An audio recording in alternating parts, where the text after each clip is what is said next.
ये है शेयर आज बेहद कमज़ोर, और इस कमज़ोर शेयर के गिरावट की वजह क्या है जरा जानते हैं।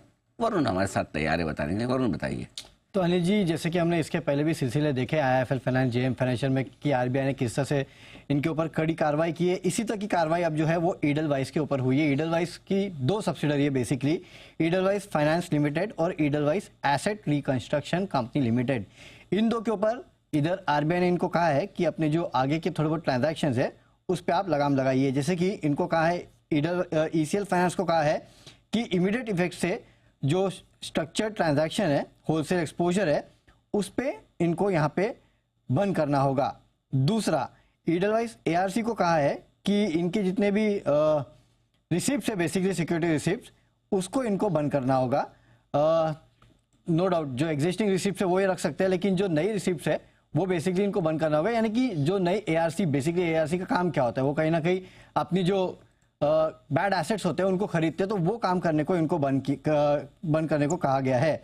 अब दरअसल आरबीआई का ये कहना है कि यहाँ पे दोनों group, with in the group अगर आप देखेंगे तो आरबीआई को थोड़ी बहुत यहाँ पे गड़बड़ी मिली है। खासकर अगर आप देखेंगे तो इनके जो ईसीएल का, ईएआरसीएल का प्लेटफॉर्म यूज करके ईसीएल के जो स्ट्रेस एक्सपोजर है उसको लेके थोड़ी बहुत गड़बड़ी पाई गई है, और साथ ही साथ एआईएफ जो है उसमें भी थोड़ी बहुत गड़बड़ी पाई गई है। इसके लिए यहाँ पे इनको कहा गया है कि आप अपना कारोबार जो है वो उसको फिलहाल रोक दीजिएगा और नए कोई भी एसेट जो है वो आप नहीं ले सकते।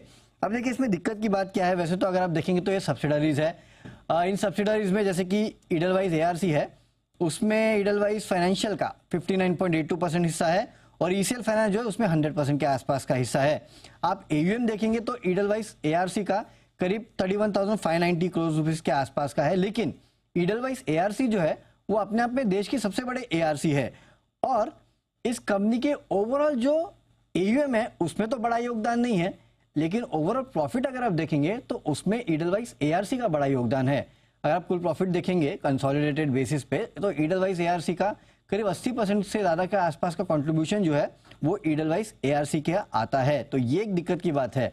नो डाउट ईडलवाइस ने कहा है कि हम इसके ऊपर कार्रवाई, जो कार्रवाई हुई है उसके ऊपर फिर से समीक्षा करेंगे और यहाँ पे इसको ठीक करने की पूरी कोशिश करेंगे, लेकिन जब तक नहीं होता तब तक तो इस कंपनी के लिए थोड़ी बहुत ये दिक्कत की बात हो सकती है। और साथ ही साथ ईसीएल फाइनेंस जो है उसमें भी कहीं ना कहीं कंपनी के लिए दिक्कत की बात है।